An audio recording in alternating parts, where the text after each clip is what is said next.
Bom dia, Jair Marcati. Bom dia, Natália. Bom dia a todos. Estamos aqui mais uma terça-feira reunidos com o nosso podcast, videocast Casa Uni no ar. E hoje a gente começa ainda dentro da série, né, de ampliação de repertório, mas dentre algumas áreas distintas, a gente começa essa com a literatura, especificamente o romance, como o primeiro tipo de literatura que a gente vai discutir, que a gente vai tentar entender aqui juntos como que de alguma forma, lendo um romance, isso pode te ajudar a ter um melhor, não digo rendimento, porque é muito ruim, a gente já fala da aplicação imediata, né? Mas isso pode de alguma forma irrigar o teu conhecimento, o teu repertório para um mundo corporativo, seja você empreendedor, executivo, enfim. Bom dia a todos e todas, bom dia, Natália. É isso mesmo, damos início hoje ao nosso caminho literário, né? Faremos aqui, são 4 programas contemplando a literatura e a gente começa pelas narrativas mais longas, as obras mais densas, que são os romances, né? Literatura é dividida também em vários gêneros, né? Temos poesia, que vamos tratar num outro programa, contos e crônicas, que trataremos num outro programa, mas tem os romances, que é a nossa abertura de hoje, né? As obras narrativas longas, mais densas, tramas mais complexas, personagens caracterizados de uma maneira mais completa, né? Descrições de ambientes mais detalhadas, situações humanas mais profundas. E aqui a gente já dá os primeiros elementos de tempero no que isso ajuda a dialogar com o mundo dos negócios, com o mundo corporativo, com o mundo dos empreendedores. A gente bate muito na tecla aqui na Casa Uni, né, Natália, de que agir no mundo, né, é muito importante, claro, e o mundo executivo é isso, o próprio nome diz, é o mundo que executa, que toma decisões, que faz coisas, que roda a roda, movimenta essa roda. Mas a gente entende que esse momento que a gente atravessa é um momento que talvez a gente precise dar um passo atrás no sentido de melhorar a nossa compreensão de mundo. A nossa leitura de mundo está um pouco comprometida. Batemos muito nessa tecla e nós dois, desde que nós nos conhecemos, batemos nessa tecla. Para questões que se colocam hoje da maneira como o ano de 2026 traz, muita gente ainda tenta compreender esse mundo com uma cabeça presa aos paradigmas do século XIX, por exemplo, né? Como se o mundo tivesse aquele grau de transparência e de identidades sociais mais marcadas, como foi o século XIX. O mundo de hoje é um mundo mais confuso, mais complexo, muitas camadas, um monte de nomes, inclusive, para designar esse mundo. Mundo VUCA, mundo BANI, mundo pós-moderno, mundo pós-industrial, mundo isso, mundo aquilo, mundo assim por diante. Então, mas em que pese todas essas diferenças de nome, o que isso nos coloca? De que há coisas novas acontecendo. Complexas, muito complexas, né? E, portanto, a compreensão de mundo hoje não é fácil. Por mais que o mundo do Instagram, às vezes, teima em colocar a gente numa compreensão fácil. E aí, você concorda ou discorda? Fórmulas, essa coisa binária. Está do meu lado ou está contra mim? Você gosta de A e gosta de B. Escreva aqui, né? Por mais que um certo tente nos colocar, na verdade as questões são complexas, elas são difíceis, elas são muitas vezes contraditórias e absolutamente ambíguas. Isso é uma marca do mundo complexo. Um dos pais intelectuais da Casa Uni, o pensador francês Edgar Morin, sublinha isso o tempo inteiro. Uma marca do mundo complexo é a sua não linearidade. Ele não é regido por relações de causa e efeito diretas, mas na verdade ele é composto de várias camadas, como você diz. Muitas dessas camadas são ambíguas e contraditórias. Então, entender o mundo de hoje é mergulhar na nossa ambiguidade, na nossa capacidade de lidar com a contradição. Isso não é uma coisa simples, né? Porque o tempo inteiro a gente está procurando certezas na vida. E aceitar as contradições do mundo e as ambiguidades é uma coisa desafiadora. A literatura em geral, em especial o romance, já serve por causa disso. Porque talvez não haja na história da humanidade uma formulação de pensamento tão completa em mergulhar em ambiguidades e contradições do que os romances. Né? O seu próprio tamanho, né? Uma obra longa, mais densa, os personagens caracterizados de uma forma mais trabalhada, os ambientes e as situações humanas envolvendo, já nos trazem um mergulho nessa complexidade por si só. Já é um exercício de lidar com as ambiguidades, já é um exercício de lidar com as contradições nossas, humanas e sociais.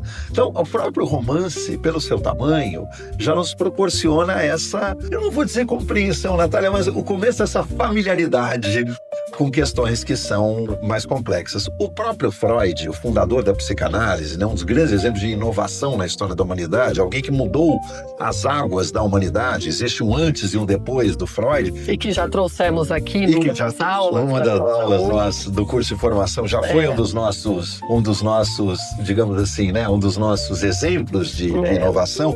O próprio Freud dizia isso.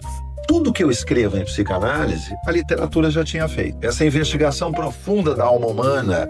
Gente, que espetáculo, sério? Sempre disse isso. Por isso, ele, inclusive, um homem erudito, um grande leitor de romance. Ele dizia, olha, o que eu escrevo, toda a minha teoria psicanalítica sobre as camadas de uma cabeça, o ego, a mais superficial, o superego, e depois o id, as camadas mais profundas, né, o espaço dos traumas, dos complexos, a literatura já tinha desvendado tudo isso. Olha isso. Porque esse mergulho na alma humana, quem fez de forma mais profunda foi a literatura, em especial os romances. Maravilhoso. E tem aquela coisa da gente ler e o momento em que a gente está e, sobretudo, os clássicos, né? Que, na verdade, é o clássico que te lê, não é você que lê o clássico, Segundo nosso, né? Eu acho que sempre bom a gente deixar isso claro para quem nos acompanha. A Casa Uni tem um clube de leitura, né? Já estamos na sua terceira edição.